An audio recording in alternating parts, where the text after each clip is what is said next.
Earth is endowed with electrons, and these electrons are literally absorbed through your feet. It's like taking handfuls of antioxidants, but you're getting it through the feet. Grounding means connecting to the earth to support the specific function of the organs of your body. It supports the body as a whole, but it specifically supports organ systems down to the tissues and the cellular function of the entire body. We put rubber sole, synthetic soles on the shoes. We started wearing sneakers. So it's the most common sense thing that we are organisms that live and grow and depend entirely on the earth while we're alive. And yet we have completely isolated ourselves from it. We're so disconnected that it becomes this weird thing if we actually slip our shoes off. 95% of people walk insulated on the earth. This was the single thing that happened that probably caused the proliferation of inflammation-related health disorders far and above anything else. This is Nobel Prize material. When you run a wire into the house, before you can go into the house, you have to ground the cable. I mean, you have miles of wire hanging up there in the air. If there's lightning in the air, it's going to hit the cable. And so what you want to do is create a path to ground for the lightning so that it doesn't enter the house or blow up the TV or create a fire. One day I was sitting at a computer and the computer kept crashing. I knew it was static electricity, so I put a piece of tape across my desk and grounded it. And I realized in that process that the outlet wasn't grounded, so I fixed it so that I could get rid of the static electricity. And I didn't think too much about it. I walked outdoors and I sat on a bench. This tour bus pulled up, and it looked like they had just been to one of these outlet malls, and white Nike shoes were on sale. It just dawned on me. I asked the question, I said, I wonder if it's possible that humans are, we're no longer naturally grounded. I wonder if these shoes could be interfering with us. So that night, I went to the hardware store and I bought a roll of metal duct tape. And I just taped it across the bed.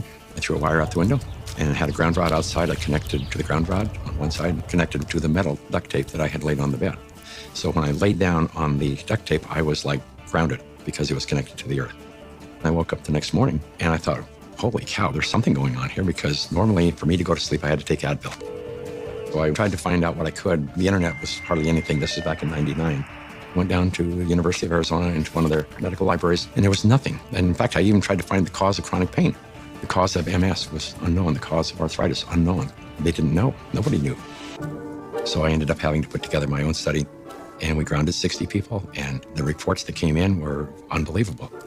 TMJ disappeared, PMS disappeared, inflammation reduced, pain. Everybody slept better. Found an anesthesiologist in San Diego, and he says, I don't think there's anything to what you're doing. This has got to be an anomaly here, but I'll entertain you. He says, I will prove that you're wrong. Now, we did the study. It's the first study that I did that was a legitimate study where we had quantifiable data. Then we decided, well, we're going to do a big study now. And we ended up attracting scientists, physicists. When they saw the study, everybody said, well, this is really pretty interesting. I didn't know anything about grounding. I had never heard of it at all, but I became a new mom, and I had my first child, and she had colic, and she cried and cried and cried. First thing I did, being a physician myself, was take her to the pediatrician, and remember distinctly leaving that pediatrician's office with a knot in my stomach, because the first thing they told me is, it's a baby, let him cry. Literally the only time I noticed that she wasn't in pain, and the only time I could soothe her, was when I was outside and I was barefoot and I had her in my arms, and every time we were outside, she relaxed. I noticed if I did use a stroller or if she was in a car, she was still in pain and uncomfortable. This is not placebo effect. Like, she had no idea if I was wearing shoes or not. She doesn't know that. I'm holding her either way. And I just slowly started realizing this child can only take a nap and feel comfort is if she was on my skin, held skin to skin, and I was barefoot. She'd be dead asleep, and if I stepped in the house and took both my feet off the ground, she would wake back up and the pain response would come back. And I didn't know what it was called, and I didn't at that time feel comfortable thinking about using it in my conventional medical practice, but I just knew that this is what I'm gonna do to help my child. I was working with a mentor of mine, and she recommended that I ground my energy. I didn't know what she meant by ground yourself, so the first thing I did was go home and look it up on the internet, and through doing a search about grounding, I found Clint Ober's work and the book about earthing, and I realized that it's a real thing and a real healing modality with tons of medical literature behind it.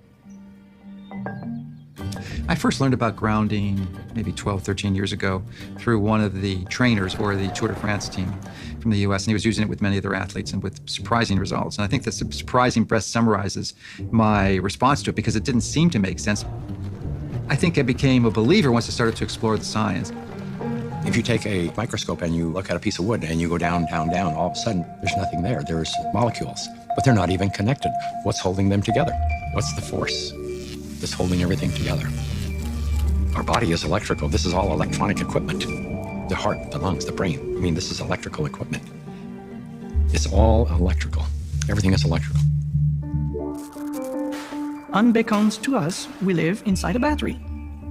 The surface of the Earth is charged negatively, and the ionosphere, which is a layer of the atmosphere about 60 miles up, are so strong that they split the molecules into a positive charge and a negative charge. The negative charge are transferred to the surface of the Earth through lightning mainly, and the positive charge stay 60 miles up. The problem arises when we don't have negative charge. So we need grounding just as we need air and we need sunshine.